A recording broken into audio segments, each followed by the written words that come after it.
Bonjour, aujourd'hui notre histoire s'intitule « Aux urgences ».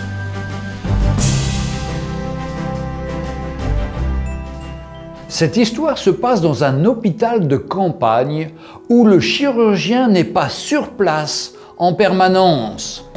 Un médecin entra à l'hôpital en hâte après avoir été appelé pour une opération urgente.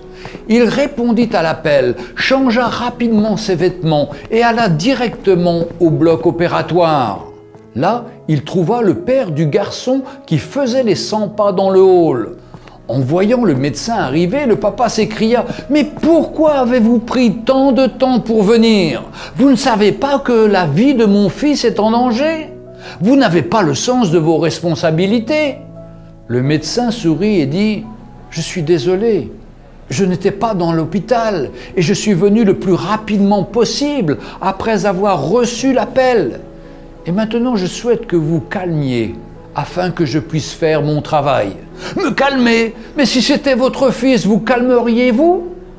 Si votre propre fils meurt maintenant, que feriez-vous? » dit le père en colère. Le médecin sourit encore et répondit « Je dirais, de la poussière nous sommes venus et poussière nous retournerons. Béni soit le nom du Seigneur. Les médecins ne peuvent pas prolonger des vies.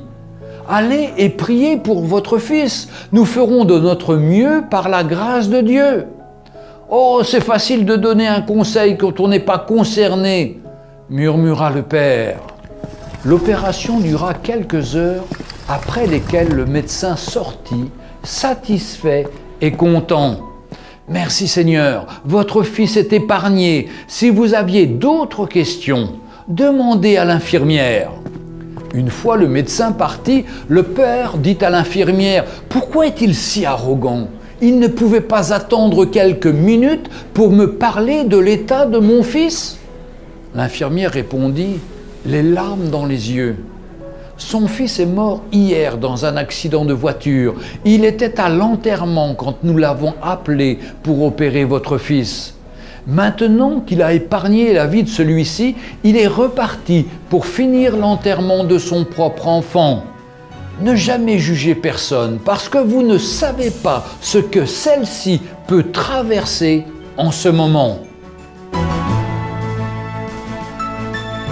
Retrouvez Un jour une histoire sur www.365histoire.com.